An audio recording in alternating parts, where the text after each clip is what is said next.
Today, I'm going to talk about my favorite toy, which is AMD vs Intel. But first you need to click the subscribe button and the like button as well.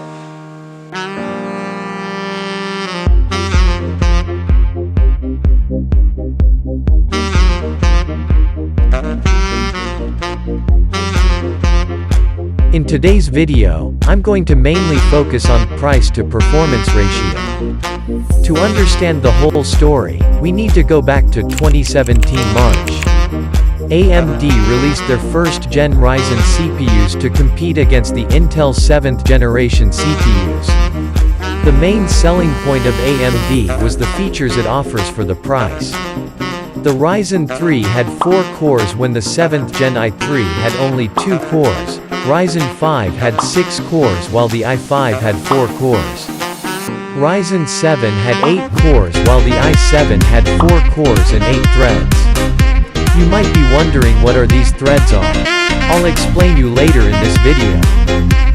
In October 2017, Intel released their 8th gen CPUs to compete against the Ryzen 1st gen CPUs. Now the i3 had 4 cores and 4 threads, i5 with 6 cores and 6 threads, i7 with 6 cores and 12 threads. In 2018, AMD released their 2nd gen CPUs, not much of a big deal, but what is a big deal was the immigration of the i9. We first see the i9 CPU with Intel 9th gen CPUs. This processor was targeted to beat the 2nd gen Ryzen 7, which is the 2700X both by gaming and multitasking. Both of these processors had 8 cores and 16 threads, but the i9 had a higher boost clock of 4.9 GHz while the Ryzen 7 2700X had a boost clock of 4.3 GHz. Both of these CPUs were unlocked and I'll explain you later about the unlocking feature. So, as an answer for the i9, AMD released their 3000 series CPUs with the Ryzen 9. So there were 2 Ryzen 9s. A 12-core version which the 3900X and the 16-core version which is the 3950X. Those processors were able to beat the i9 by heavy tasks like game streaming, video rendering, but the i9 slightly performs better than the Ryzen 9 in gaming. As always, AMD made a 8-core version which is the Ryzen 7, a 6-core version which is the Ryzen 5 and a 4-core version which is the Ryzen 3. But there was a slight issue with their CPUs and that is does not have onboard graphics. So we have to use a separate GPU in order to have graphics. But Intel had those graphics and they even made a separate version without graphics for a lower price. But what the most special feature of AMD is that all of their CPUs were unlocked. But in an Intel CPU we have to pay more cash to get the unlocked version. In 2020, Intel released their 10th gen CPUs to compete against the Ryzen 3000. Now the 10th gen i9 had 10 cores and 20 threads. i7 had 8 cores and 16 threads. i5 had 6 cores and 12 threads. i3 had 4 cores and 8 threads. But AMD has made the best budget processors which are the 3600X as the best budget gaming processor and the 3700X as the best budget 8-core gaming processor. After a long time, AMD released their 5000 series processors November 2020. Now those processors are much higher in price and beat Intel in both gaming performance and heavy workloads. Those have higher boost clocks and as well as high amount of cores. Apart from their gaming processors, they even make a separate processor lineup called the Threadripper with up to 64 cores and 128 threads.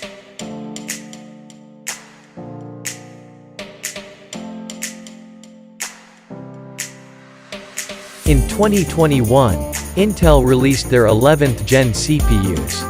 The 11th gen i9 has only 8 cores. Enough talking about price to performance, let's take a look at main differences.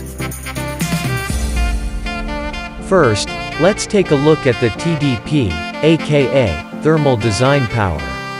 What you can see right now is power gained by the 11th Gen i9, which is an 8-core 16-thread processor, compared with the Ryzen 9 5950X, which is a 16-core 32-thread processor during full load.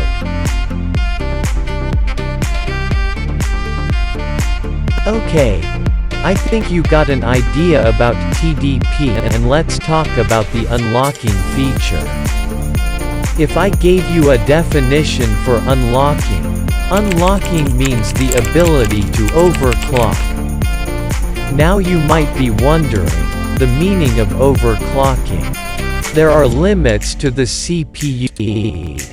The lower limit is known as the base clock and the higher limit is known as the boost clock. For an example, the base clock of the 5950X is 3.5 GHz and the boost clock is 4.9 GHz. The process of increasing speed till the boost clock if the temperatures and power resources are in a good condition is known as turbo boost. That's where overclocking comes in. In overclocking, we can manually increase the speed of the CPU. But we have to make sure, 1. We have a suitable CPU cooler. Using a cheap $50 CPU cooler may lead to higher temps like 90 even 100 Celsius and will shorten the lifetime of the CPU. If we want to overclock, we should use an all-in-one CPU cooler aka AIO or custom loop water cooling.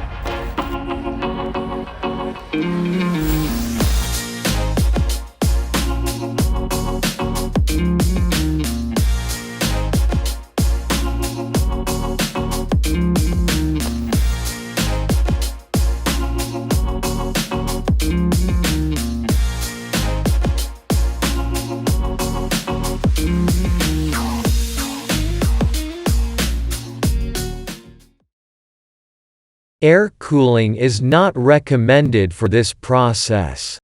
2. We have a motherboard capable of overclocking.